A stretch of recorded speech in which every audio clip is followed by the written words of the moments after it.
And then I'll minimize. Is that running? Good enough? Okay. And then we'll display that. And we'll have the forever box. Hey, where's it at? There it is. Oh no, it's spooky. Yeah. There we go. So I can look at this while everybody's looking at it rather than putting it over on the side and me being confused. So before we start, just as a reminder to everybody, did I not?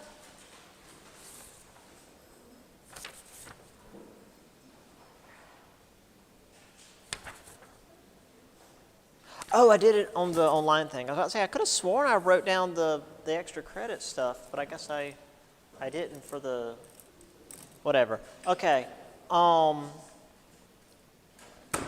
Right.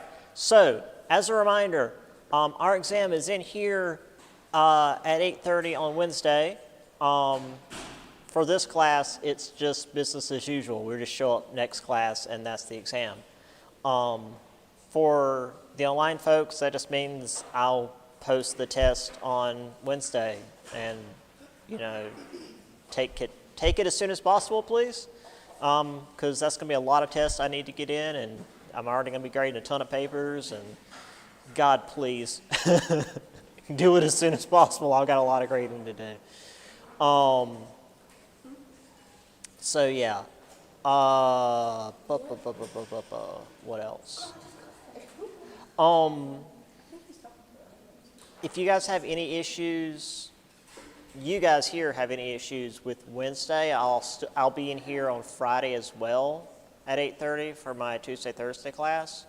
And it's the same as History 101. So if you guys need to come in on Friday instead of Wednesday, that's cool. Just let me know.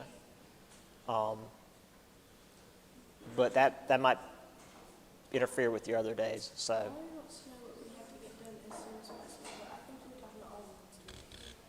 Yeah. Yeah, no, y'all come in and take the test and do the test. Yeah, when I put it up online, like, they technically have a couple of days to get on there and do it, but like once they get on to start it, they have to finish it, so it's a whole thing. But online's weird. But yeah, no, those of you that are in here, the only difference will be that it'll be a 2-hour block as opposed to an hour and a half. You won't need the 2 hours, I promise. It's not going to be any bigger of a test than any of the other tests, but it'll be from 8:30 to 10:30 rather than 8:30 to 9:45. So you're welcome to take as long as you want. I would just rather you not, so I can go ahead and be grading and get out of here. Any questions?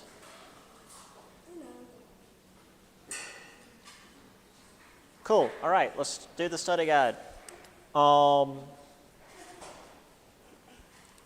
Okay. Whoops. Okay, I was worried I'd done something horrible, bumped a button. All right.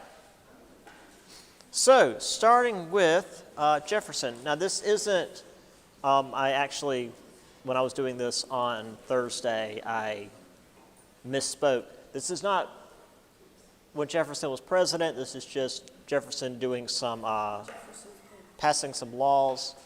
I guess he was the secretary of the, he was Secretary of State at the time. Anyway, he drafted the Northwest Land Ordinance in 1785. What was his aim in passing the Northwest Land Ordinance? Like, what was his main goal? Yes. He wanted, and I'll actually write these out for the people in the back that can't hear me very well because this is a fantastic room with acoustics. There we go. He wanted 14 small states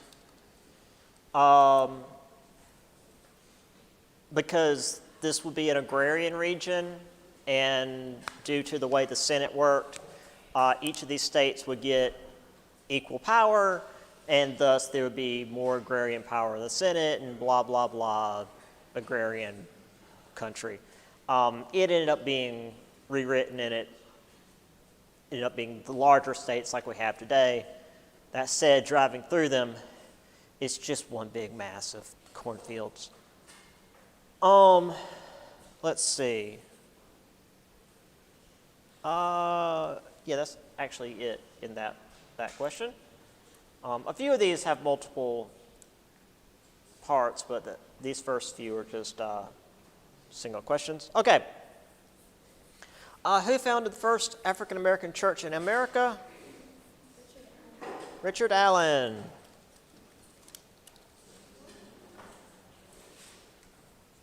Richard Allen founded the first African American church in America. It was in Richmond, Virginia, I believe.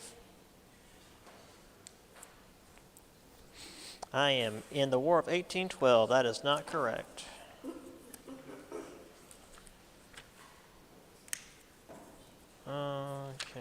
Okay. Ski Rebellion. That's more correct. Got an email. Okay. Okay, now this is going to be where most of our questions come from. All right, Articles of Confederation. Who first drafted the Articles of Confederation back in 1775? Yes. Ben Franklin.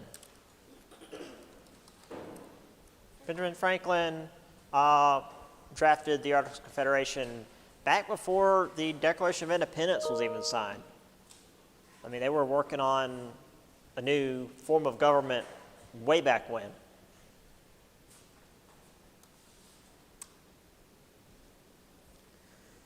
Okay. So in the original, well, I was going to say the original draft of the articles, but just the way the articles were written, where did most of the power of the government lay? Like what part of, I don't know how to say this. It's multiple choice, so it's easier on the test, but since this is open study guide, I can ask it in a bit more difficult manner. Not the type of government. Like what? I guess what part of the country had the most? No, I guess that doesn't work either. The state? Correct. That's what I'm looking for. Oh, okay. Yeah, I don't know how to ask that. Yeah. Well, yeah, it's like not the federal government, but the state governments have all the power. Right. The power was with the states. I mean, again, it's multiple choice, so it's on there. Yeah, the state governments. Governments had all the power. So they began working with how to. Oh, hold on. Sorry, we're going to back up here because I don't know where else to put this, and timeline-wise, it would need to be before all of this. So we're going to back up real quick.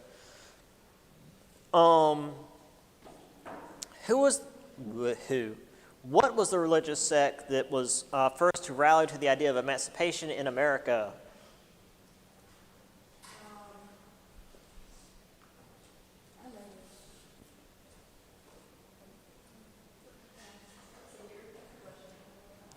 It was the religious sect or the religious group that Go ahead. that was first to rally to emancipation in America. Virginia, I think. Is that right? No, this doesn't have anything to do with the Articles of Confederation. Well, No, this is the religious group that was pushing for emancipation. We're backing up from the articles real quick because I don't know where else to put this question but up there with Richard Allen. No. No, Catholicism wasn't that against it, not yet. The Quakers. oh, I knew that. The grits. Oatmeal. I knew that. I mean, if that's how you remember it, that's fine. I don't care how you remember it. I'm not. This isn't a show your work kind of test. How did you get to this answer? Well, here's my thought process. Yeah, the Quakers from the start were very big on emancipation, and as we saw in later chapters, were very involved with freeing the slaves. Okay, back to the Articles of Confederation. Sorry.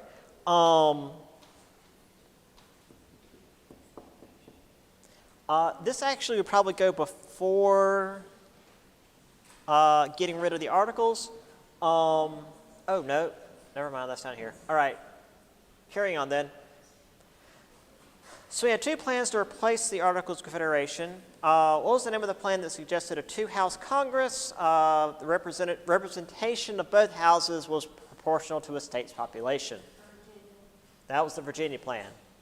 Again, just remember, Virginia was a large state, and therefore it was better for Virginia to be a population-based Congress.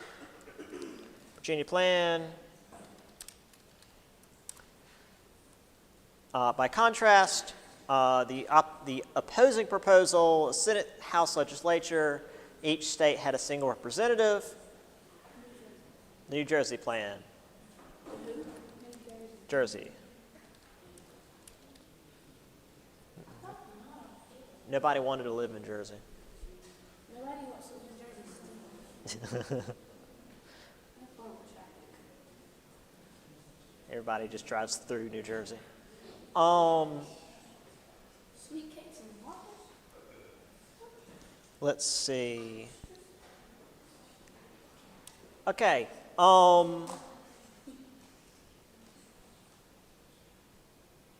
Let me see real quick. All right. So there was a great compromise that combined these two plans. However, in order to bring the South in, a certain degree of representation for the slave population was granted. What fraction of a person was each slave counted as for representation purposes? You had to pick one. 3/5. 3/5. The 3/5 compromise. Is that what they were talking about land and they didn't give us no order. Okay. Now this technically would be before like the Virginia New Jersey plan, but I don't know. I was doing more thematics than chronology. What was the name of the rebellion that was a result of taxes under the Articles of Confederation and showed that the government under the Articles couldn't actually defend itself? This was a rebellion that was a result of taxes under the Articles of Confederation. Shays Rebellion.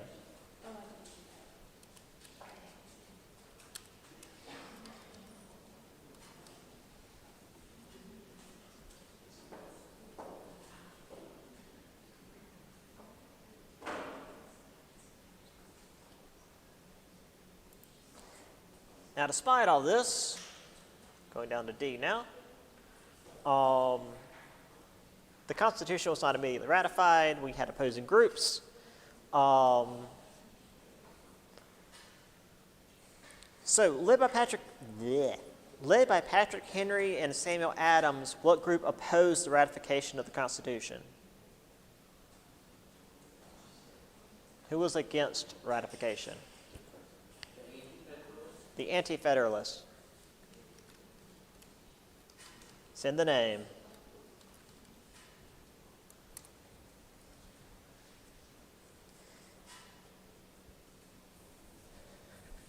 And so, led by Alexander Hamilton, James Madison, and John Jay, what group supported the ratification of the Constitution?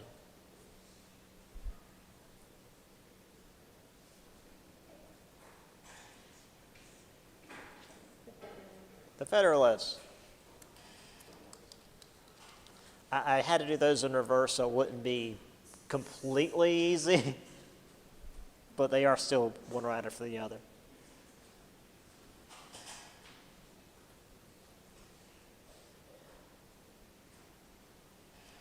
All right. Let me see.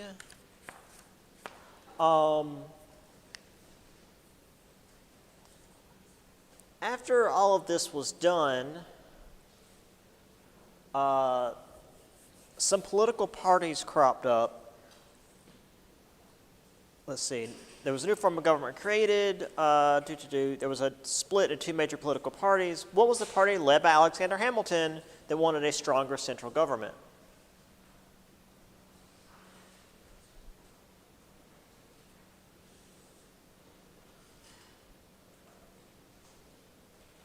And I'll give you a hint. Don't think too hard about it. That's such a hint. Is it too late? Mm-mm.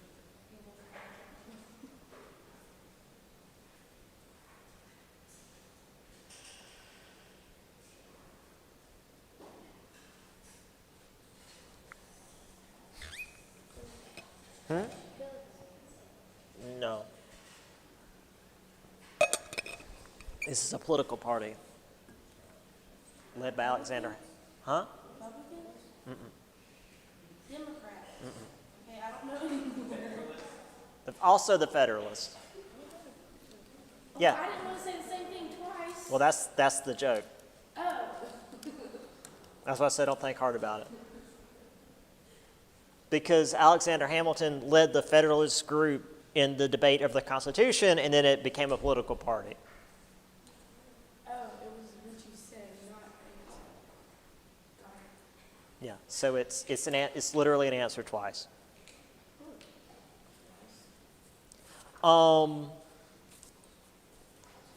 The other political party, led by Thomas Jefferson and James Madison, wanted to limit the power of the federal government. Is this what you know? Yes. Correct. Democratic Republicans. Every time I want to say Democratic, I want to say Democrats. I don't know why. That's not me. Let's see.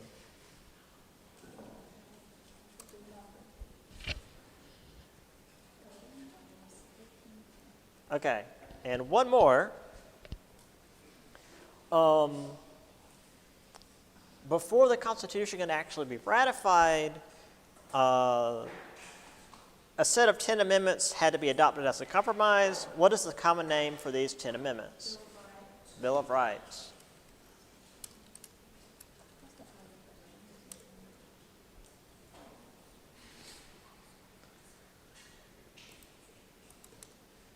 Okay, that's D.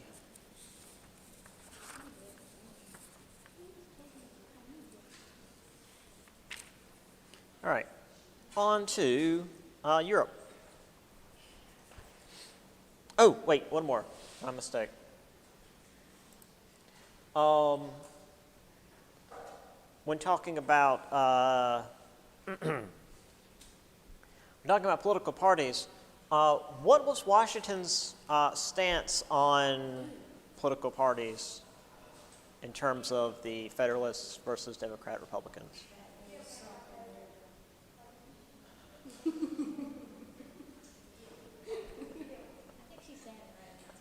She might be.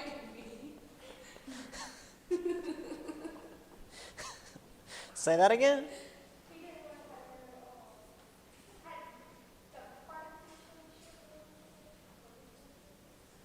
Yes. Nia, say yours again. Yeah, they suck in their gum. You're both right.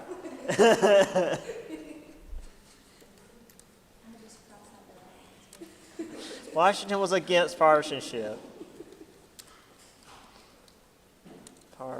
If I can spell. Partisanship? No? It's spell? Okay. Parentheses, they suck and they are dumb. They suck and they are dumb. School sucks.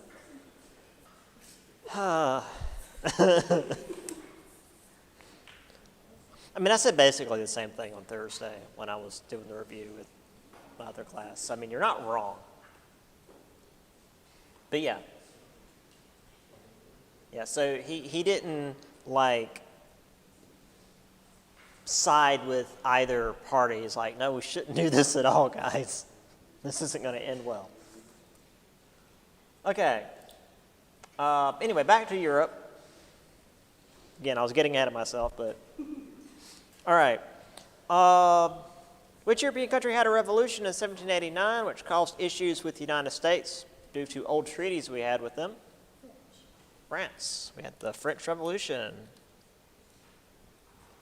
Because we had treaties with France over, you know, our little revolution thing, and there was all sorts of issues with that. Let's see.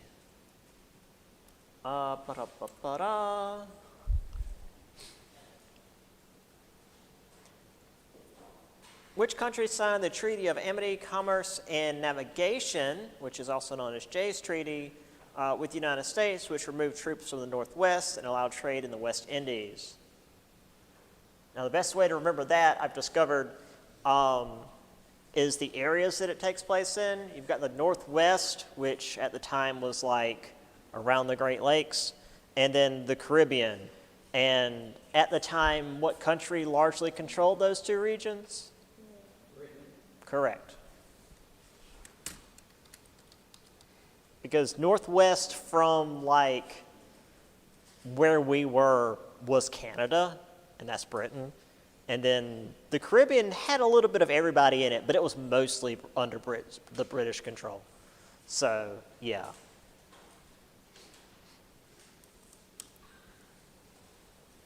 Okay, the other treaty, the Treaty of San Lorenzo, known as Pinckney's Treaty, allowed Americans to use the Mississippi River in the port of New Orleans. So that was with which country? That was Spain. I was going to say, I know Mississippi and New Orleans sounds like it would be France, but the treaty is literally called San Lorenzo. That's Spain. And remember, this was when Spain had control of Louisiana for a little while, and then they didn't, and yeah, we'll worry about that later. Let's see. You have to jump around here a little bit. I wasn't completely chronological on my test, or on the study guide, rather. An eventual coup in the revolutionary country. So, who took over France in the 1800s in a coup? Napoleon Dynamite / Yes. Napoleon Bonaparte. I'm not going to write down in my... After we talked about him, I went home and watched that movie. Well, I can't speak to the historical efficacy of that. I wonder, did he like tater tots? I also can't speak to that.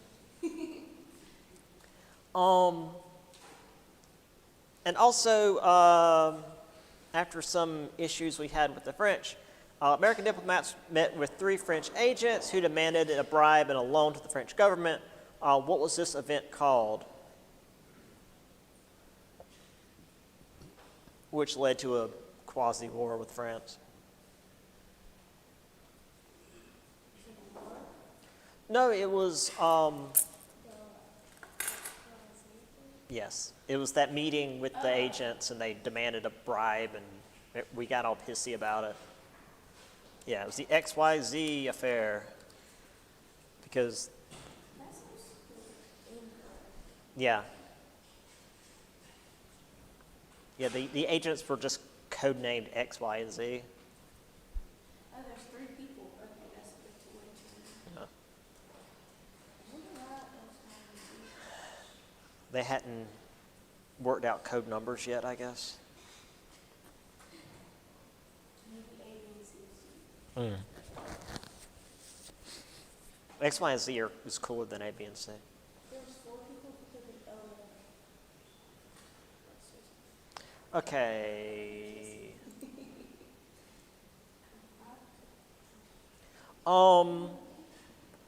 Meanwhile, in America, Hamilton was working on the, let's see, Hamilton had a number of plans for the financial well-being of the United States, funding public debt, assuming state debts. What was the big and controversial proposal that he had put forth to make all this possible? What was Hamilton's big financial thing? The what kind of bank? Correct. That's the important thing. The national bank. You know, there's some slaves that's collateral, like, someone else, like, when they went to the, they used to put the slaves up as collateral. Yeah. I don't know about 2 of them. I mean, yeah. I mean, they put up any kind of property as collateral, and slaves counted. Like cherry women.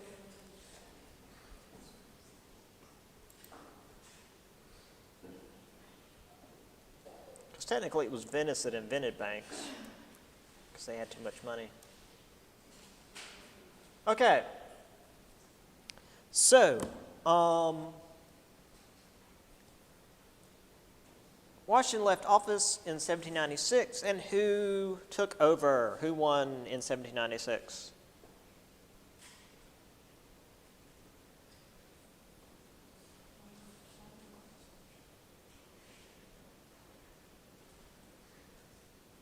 Was that an answer, or are we thinking out loud? Wait, no, you said something? I heard something, but I couldn't understand it, so I don't know if that was an answer. Guess not. Nobody say anything. I don't know. After Washington? John Adams. No idea what you were saying. I don't think so either.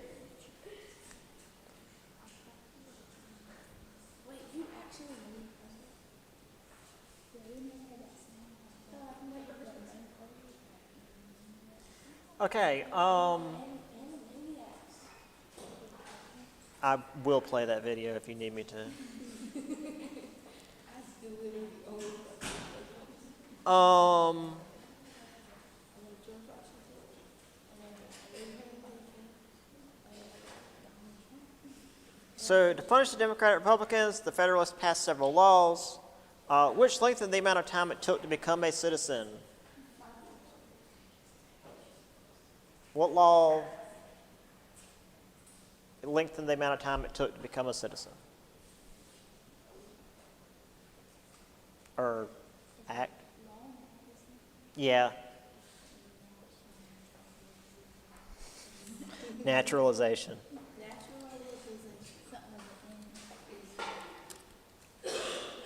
The Naturalization Act.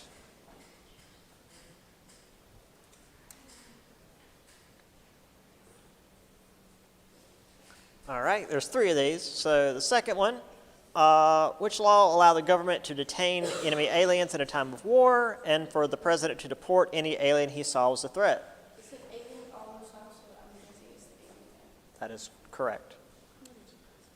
And then context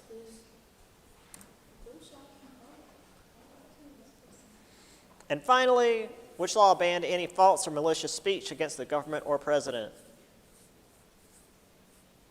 Wait, is that you said segregation? What? Segregation? That's what that was. Sedition. Wait, so what's segregation? Sedition is, So how do you give people medicine? that's sedation. Ain't that when you give them medicine? Sedation? There's an I in there, not an A. Sedition.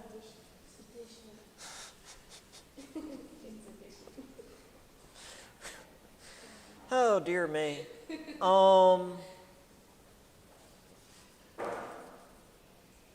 Okay. Ba-da-ba-ba-da-ba-ba-ba-ba.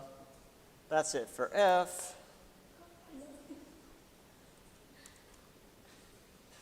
Right. So, due to all of this, where's my... Okay.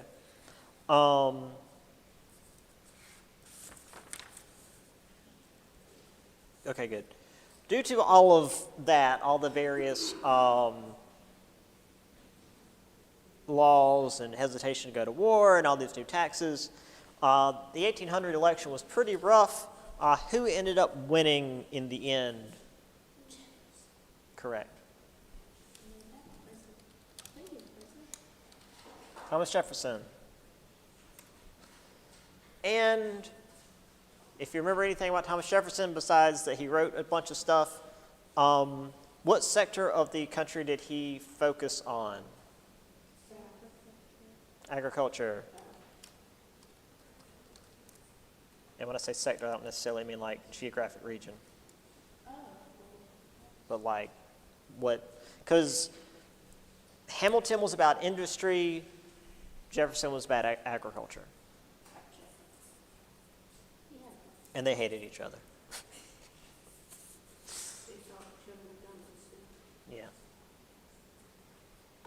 Okay, on to chapter 8 now. We got 2 more to go. Yeah, the last couple have a lot less questions. I had a lot with, this one especially, so it won't be as many going forward. Okay. That's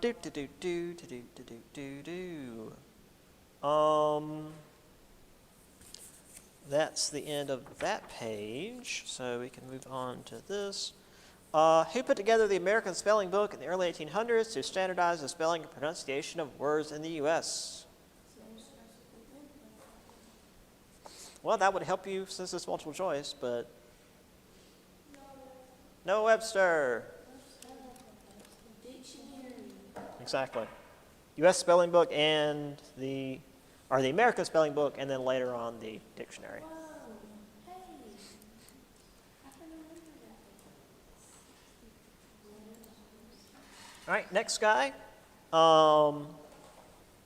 Who's the president's main advisor in matters of internal improvements, such as roads, canals, etc.? The guy under Jefferson that helped with building roads and... Yes, Gallatin. Yeah, that G. G-Man. Again, multiple choice, so you technically would have gotten it. Like I said, I don't care how you remember it, as long as you remember it. I know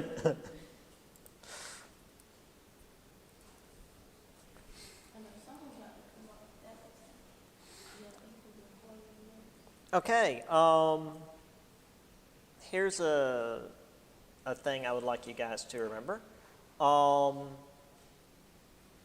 What agreement with France sold their land in North America to the United States in 1803? Louisiana what? Purchase? Correct. I pulled that out of my butt. I didn't know. Purchase.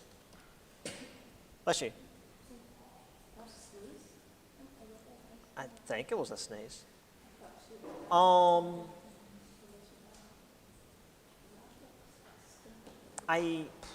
not sure where this will go. This is actually, I had this before this one, so we're just going to pop this in here. What was the original name for the national capital built along the Potomac River?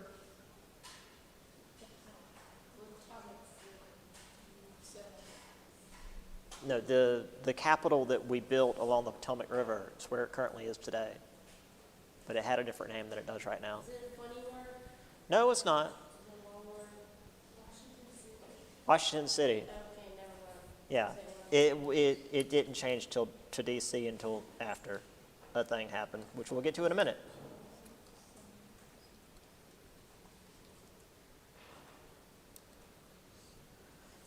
Okay. We're making good time. How's this sound? Uh-oh.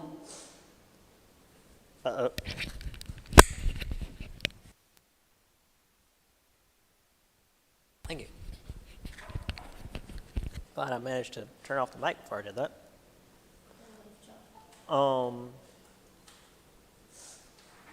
Okay, so I hope that didn't like completely cut off the stream. Surely not. Woo, infinity. Okay, there we go. All right. So we had the explorations into the new land, which, or we have, yeah, actually, I will read out the entire question. The journey of Lewis and Clark is more famous. Who explored across the Mexican border and ended up captured, only to be escorted back to America with valuable knowledge of the terrain and Mexican politics? Good. Yes. Zebulon Pike. That's what I was thinking of. Zebulon. Named a mountain after himself. Pikes Peak. That's a nice name. Yeah, it's a good name for a mountain, actually. Okay. All right, a couple more things down here.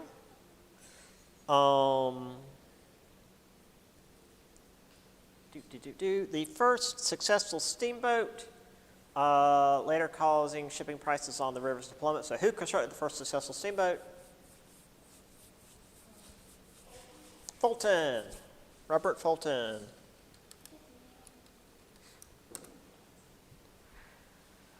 Getting to that event was a long process. It certainly didn't come out of thin air.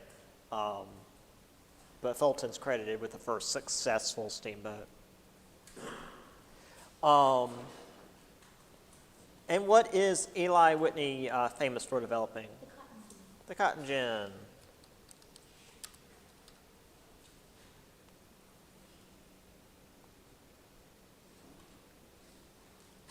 Right, and that's it for chapter 8. Told you I'll be quicker. Okay, chapter 9.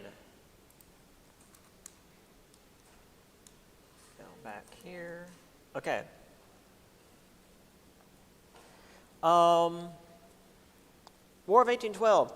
What was the main cause of the war in terms of infringing on American neutrality? Well, it was a thing that we've talked about since like the Revolutionary War. Yes, impressment. They just like yank dudes off of ships and be like, "Hey, you're in the Royal Navy now." Which, like, prior to the American Revolution was bad, but at least we were British citizens at the time. You know, it's like drafting, but a little more aggressive. But here it's like, dude, we're not even British citizens. What are you doing? Now, again, there were multiple reasons why the war began, but this is cited as like one of the main reasons. And as far as if we want to give one, let's go with that. You can argue that there's other reasons, but this is a multiple choice question, so let's make it simple.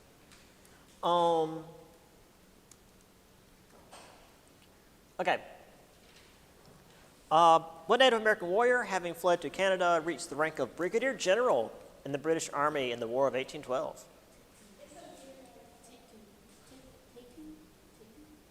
Almost there. It is a weird name, but I mean, it's a native name. Tecumseh. Tecumseh, not Tecumseh. like I said, you're basically there. And again, it's multiple choice, so don't worry about it. All of the, well, the vast majority of the short answer are real easy as far as spelling and whatnot. You don't have to worry about that.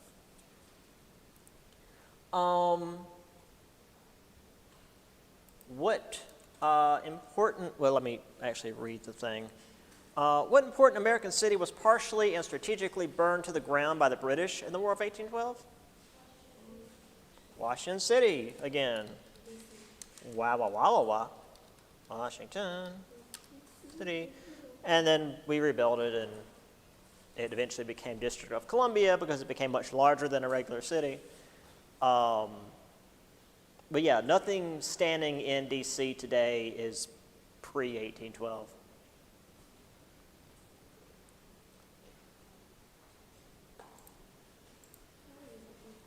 All right.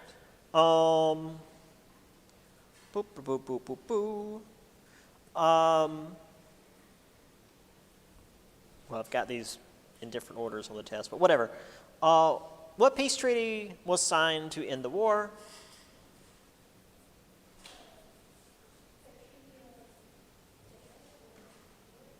Ghent, yes.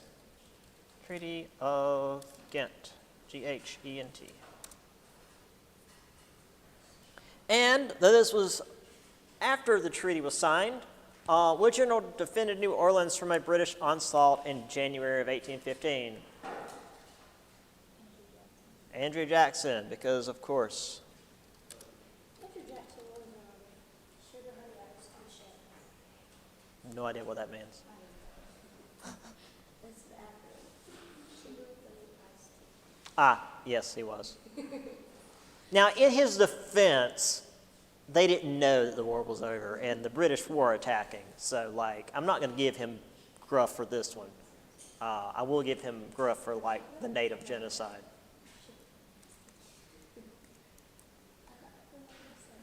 Okay. So we got a couple more things here. Whenever I get to the end of the War of 1812, I'm like, okay, that's the chapter. It's like, wait, no, it's not. That's like the first 2 pages of the chapter. What am I doing? Okay. Ba-da-ba-ba-ba-ba-ba.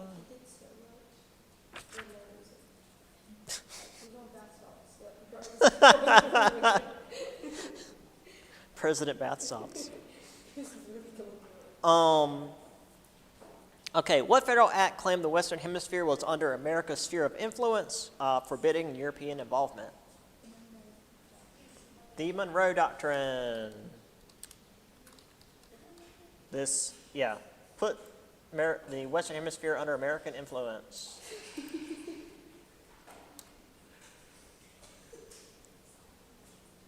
Mallory's really short now. You know how I feel.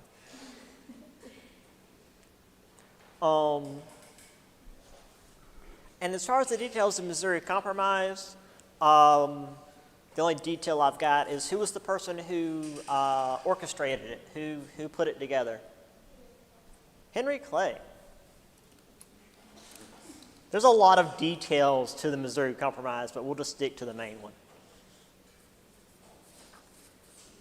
I mean, if I want to be really nitpicky, I could be like, what was the parallel of the line of the Missouri Compromise? And no, we're not doing that. That's ridiculous. I don't know what that is. Also, that big important canal in New York that got my video demonetized. Or not demonetized, but like copyright struck. Yeah, the Erie Canal. The new canal linked Western farmers to the Hudson River, making New York City the premier seaport in the nation. The Erie Canal. I do, to be fair, Nia, that's how I remembered it most of my life. The spooky.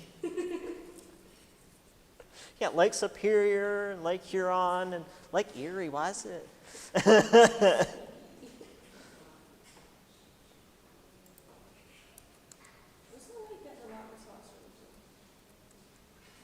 Loch Ness. Oh. In Scotland. I thought it was a Great Lake. No. There's the I used to know all these Okeechobee. There's supposedly some kind of lake monster in North America. Oh, but it's some sort of sea serpent thing. I don't know if it's in a Great Lake.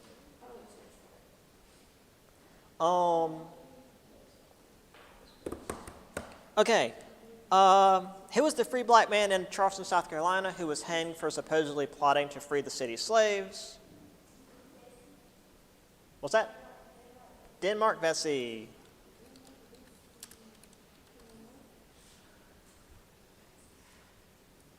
I honestly wish he had done a revolt because he's got a really cool name. And also, you know, a successful slave revolt in Charleston, that'd be a rad. Oh, hey, look, Andrew Jackson. No, the answer is not bath salts. Okay, let's see what we've got here. What informal group of advisors did President Andrew Jackson often rely on? The kitchen cabinet.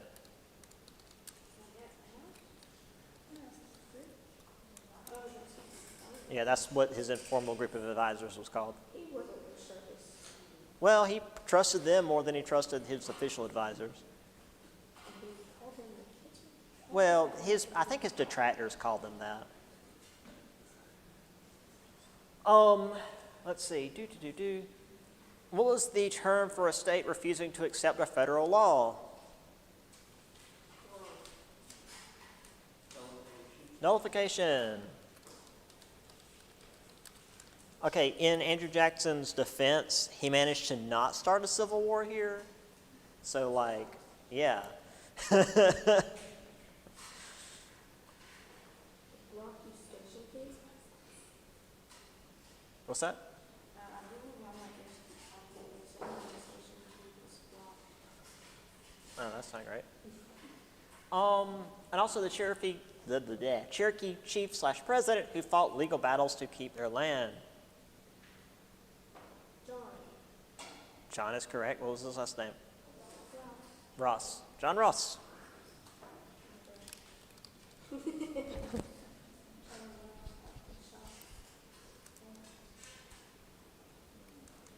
Okay. Final chapter, let's go. We are very nearly done.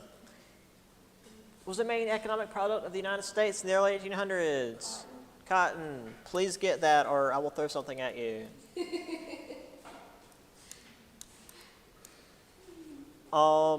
Actually, let me it's easier to see. Dialect that combined African words and speech patterns with English. Gullah. You remember that one as well, huh? Yeah. I didn't know if it was still around or not. What, Go Irish? Uh-huh.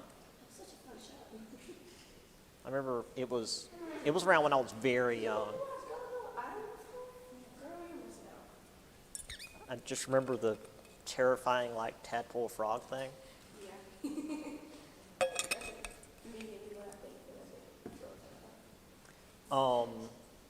If they're gonna put you in a giant like suit, don't make them jump around. That's horrible. Large slave revolt in 1831, killing 57 men, women, and children, freeing 50 slaves. Who led this revolt? Who? Nat Turner. Nat Turner.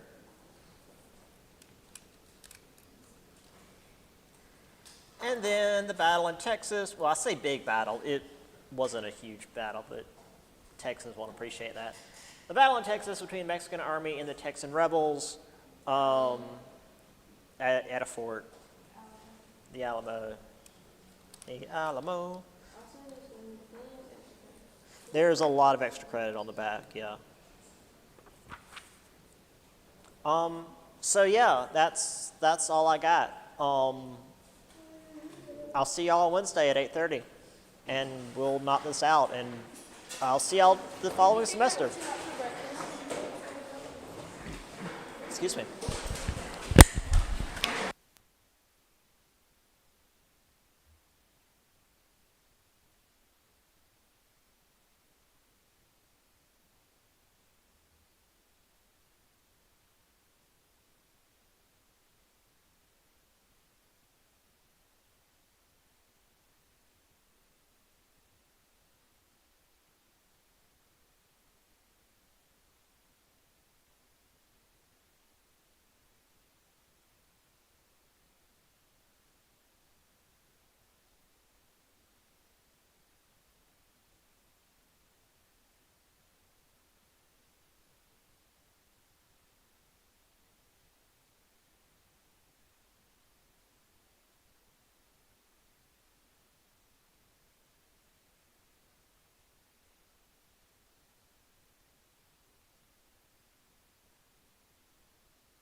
Sorry. Okay, so that will do it for us today. I will put the test up on Wednesday and probably leave it until I don't know, Friday, maybe Saturday, because I want to get them graded as soon as possible. Because I'm going to be out of town next week, and the grades are all due next week, so I need to get it all done as quickly as possible. So if you guys could do me a favor and take the tests as soon as you can. I mean, I understand if you need to not do it all immediately on Wednesday. That's fine. But yeah, so let me know if you have any questions. Send your papers as soon as you can. If you're going to do your papers. If not, that's cool. Because your lowest grade will be dropped. And yeah, so I will. I guess I won't talk to you guys Wednesday because I don't do a live stream on test days. So yeah, it's been a fun semester. I'll talk to y'all next semester. Those of you that return. So yeah, just shoot me an email if you got any questions, and I'm gonna leave the discussion up if you guys want to add anything else there. But yeah, till next time. Bye for now. Have a good break. Have a good holiday. Stay warm if it actually gets cold. Take care.